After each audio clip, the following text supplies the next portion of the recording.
namicha guyyaa tokko jireenya isaan jiraanne oromummaa kee fudhee baay'ee siif na anaaf isa intini gochuu danda'an Hacaaluuf like Hacaalu ani xabaqa Hacaalu ta'uu danda'u baay'ee inni kan committee baay'ee kan keessanii yoo sinii gal kai kaleessanii bay eenyummaa keessatti mi'aadhoo eenyummaa kee seenaa kee jar waggaa meeqaatti dhasitti meesii deebisee Hacaaluun yoo beekta ta'e ishi na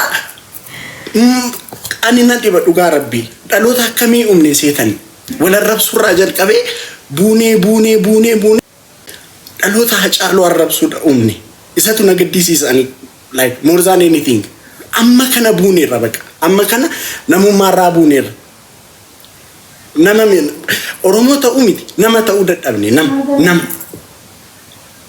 Hacaaluun baraam Oromoo miti bar alagaan saannaa qaaxxaani jechaani jira bar alagaan waa godhee fitu seetanii maalidha taanii abaarsa akkamiiti kun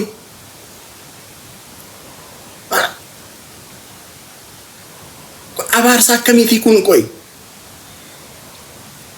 kaleessa arayes na ani intini Hacaaluu miti ani xabaqa Hacaaluu miti xabaqa Hacaaluu ta'uu sin danda'u ani baay'ee ani xabaqa Hacaaluu ta'uu danda'u maaliif Hacaaluun kan koo miti akka Oromoo tokkotti Hacaaluun goota kooti garuu kan koo qofamti kan koo miti ani hacuu koo tuqxani jechuu danda'u Hacaaluun kan Oromooti kan Oromoo maraa kan Oromoo sammuu qabu እሺ እና isa protecting godhu intina kun jalaa tuqxani jedhee waan baay'ee naasawan kan koo waan hin taaneef kan koo qofa miti kan kooti personally kan kooti garuu kan koo qofa miti Oromoon usin isu gaafa Hacaaluu tuqxu baay'ee Oromoon usin tiku inni gandake ati amma baatee Hacaaluu arrabsitim inni Oromoon inni gandake sin isu Hacaaluu irratti ana kanan dubbachuu barbaadu sarrattis miti baay'ee inni gandake sin isu Hacaaluu irratti dubbiin Hacaaluu akka dubbii biraa isinitti hin fakkaatin dubbii raachuu miti dubbii gandummaa miti dubbii intini miti dubbii finfinnees miti dubbii inni waan biraa dhaadhoo namni mti Oromoo dhumti si dhiisu jiru waa'ee Hacaaluu otoo dhiistanii gaariidha waa'ee Hacaaluu dhiisa waa'ee isaa dhiisa namni mti si dhiisu sin jiru Oromoo dhumti si dhiisu jiru dhiisa waa'ee isaa ani kanan dubbachaa jiru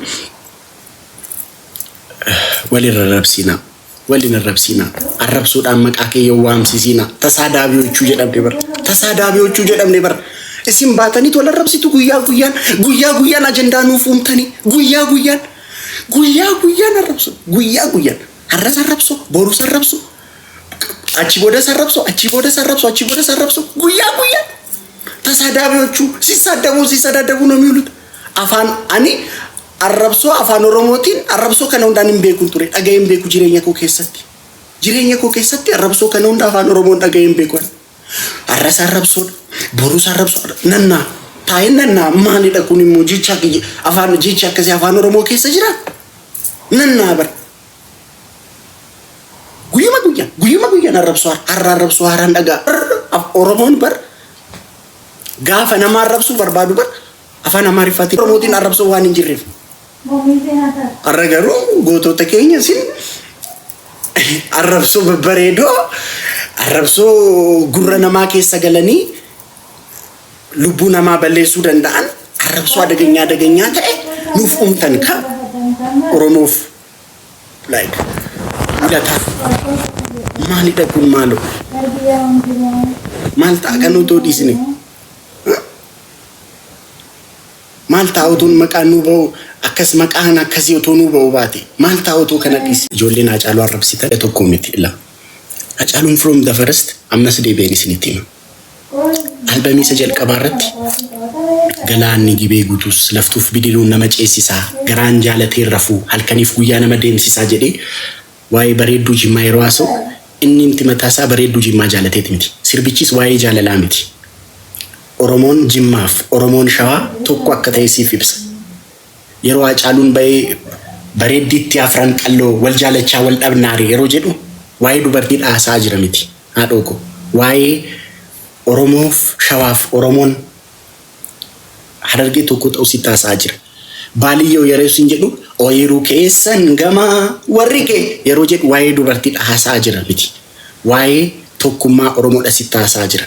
Harargeen maccaa qarraan tuulamni farda leenjisee roorroon daangaa dabarraan qeerroon falma murteesse yeroo isin jedhu maal isin jechaa jira seete? Kaayyoo tokkoof harargeen mancaa qarataanaan tuulamni farda leenjisaa kaayyoo tokkoof diina Oromoo balleessuuf wal balleessuuf otoo hin ta'in yeroo harargeen maccaa qaru tuulamni farda kan leenjisu diina Oromoo balleessuuf.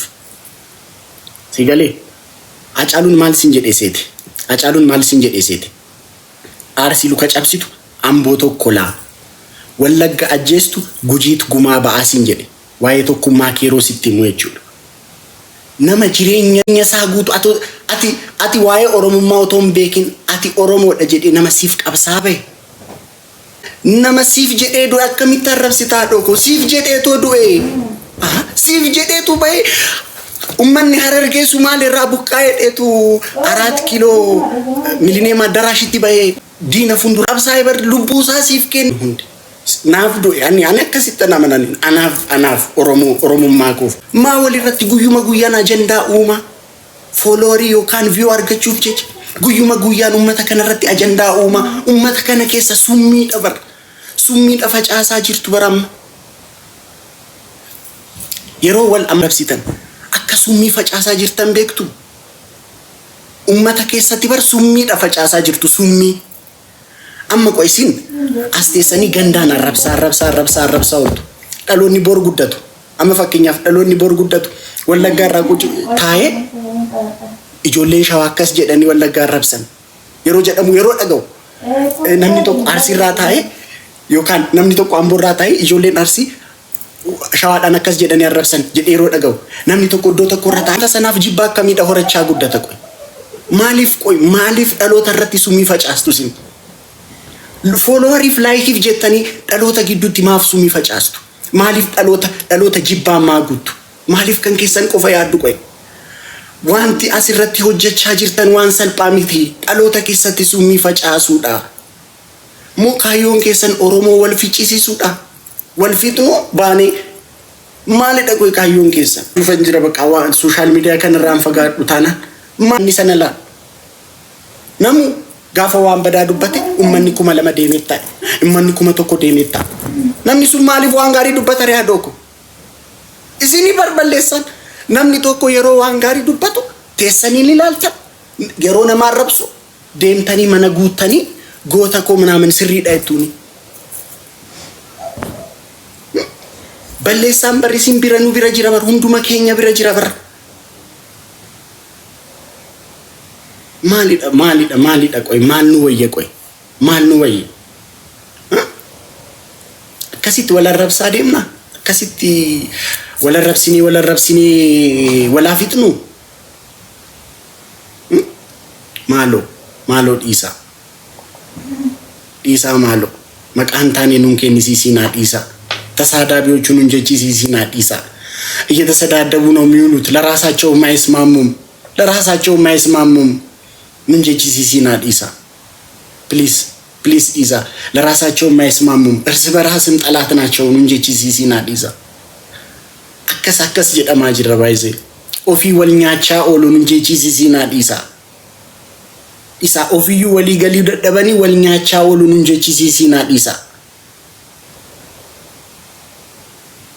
guys please guys isa isin nama arrabsuun ilaalina eenyu saa ta'u waa tokkoon isinitti hima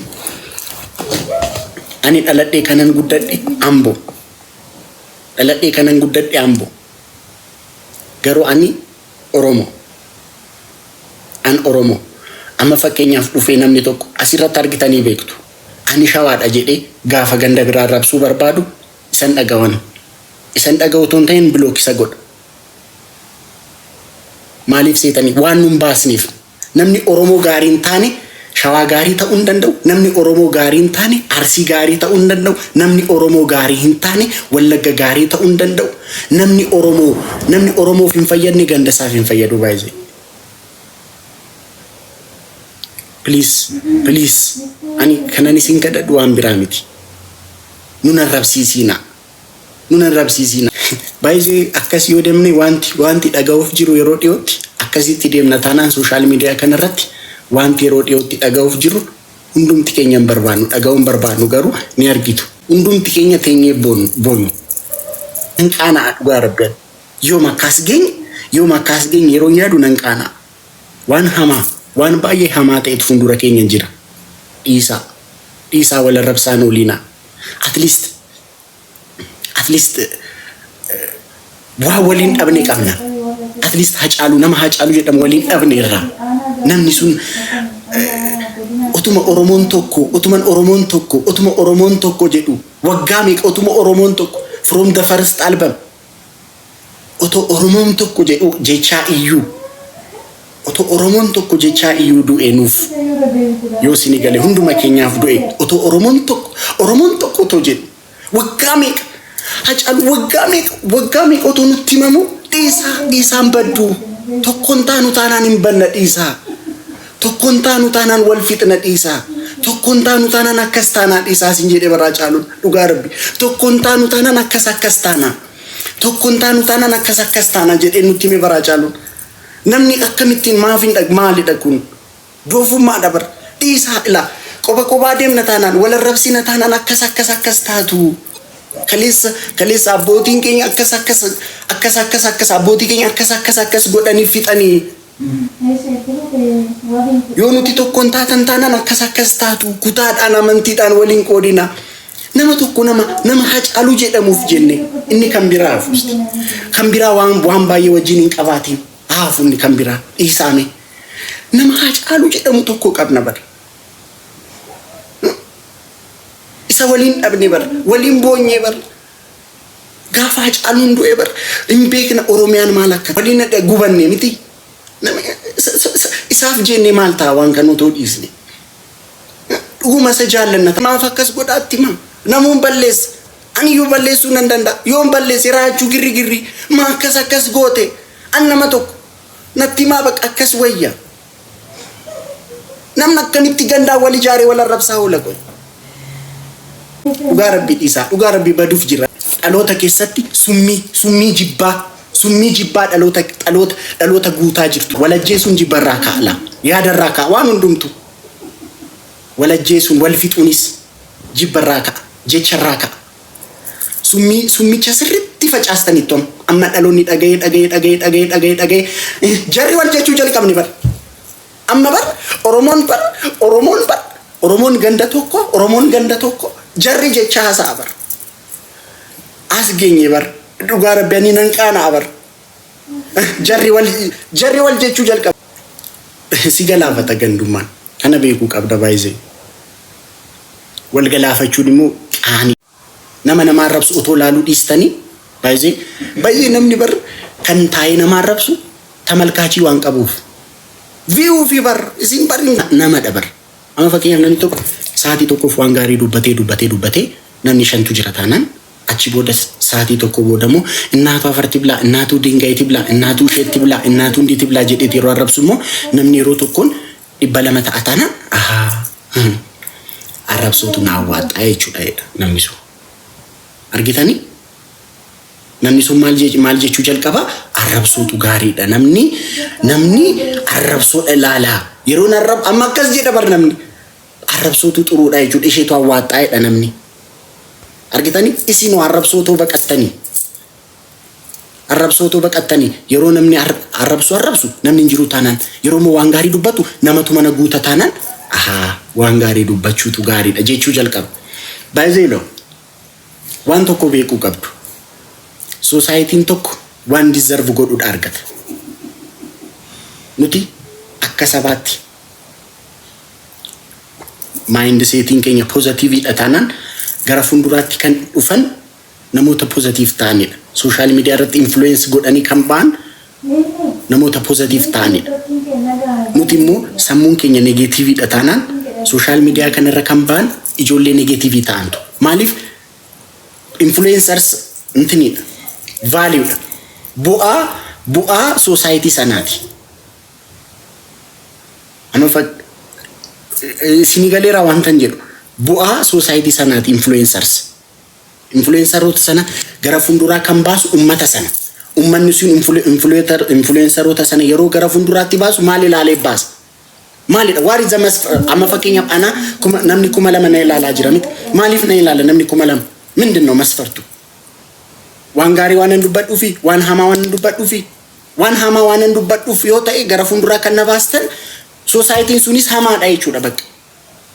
Ani immoo gara funduraa akkas teessanii kan na ilaaltan waan gaarii waan dubbadhuuf yoo ta'e society sunis gaariidha jechuudha. Amma influenceroonni Oromoo afaan Oromoo haasa'an gara funduraa ba'an represent nu godhu. Oromoo represent godhu. Yeroo ta'anii deemanii saba biraa wajjin ta'an yeroo saba biraa wajjin dubbatan Oromoo represent godhu. Oromootu fundura isaan baase. Oromootu isaan ilaale. Oromootu isaan jajjabeesse. Bu'aa society Oromoo kanaati. Namoota gara funduraa baastanillee ilaalladha. Inni ilaalina nama arrabsu. Nama gandaan nama qooduun diina keeti. Ilaa diina keeti haa dhugula. Namni tokko shawaarraa ka'e ilaa obboleessa koo kana na dhagaye. Ati shawaa ta'e namni tokko shawaarraa ka'e wallaggaa arrabsataanaan siin jaalatu haa dhugu soba diina keeti. Obboleessa keessa wallaggaa faana obboleessa keessa arsii faana si ollalsiisee haa dhugu si nyaachisa haa dhugu diina keeti la. Namni ganda keetii ba'e ganda nama arrabsu diina keeti siif diina tokkoffaa. Tokko obboloota kee faana si nyaachise haa dhugu.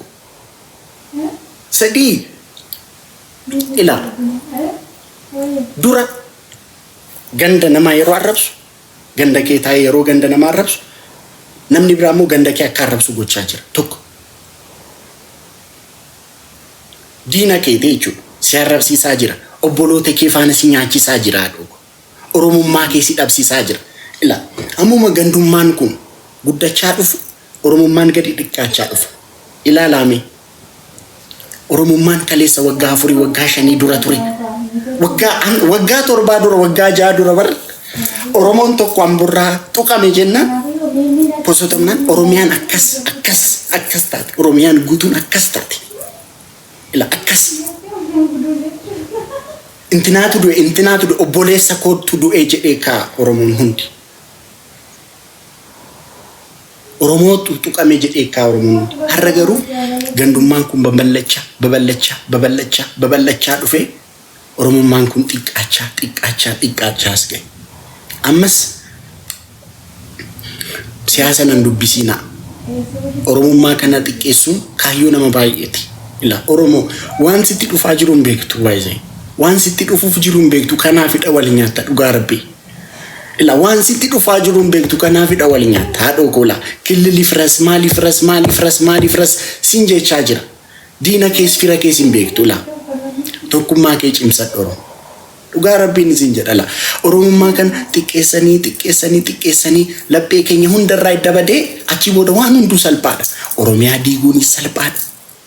እንደ ድሮ እንደ ኃይለ ሥላሴ ጊዜ ክልል አፍርሶ እንትን ማድረግም ሰልጳዳ ዲነ ኬም ቤክቱ ኦሮሞ ዲኒ ሲቲ ቀራቴ አልቤሳ ቀራቴ ዱፋር ላ አከኑቲ ያኑ ሚቲ ባይዜ አከኑቲ ያኑ ሚቲ ማል አከኑ ያደመን ቤክኑ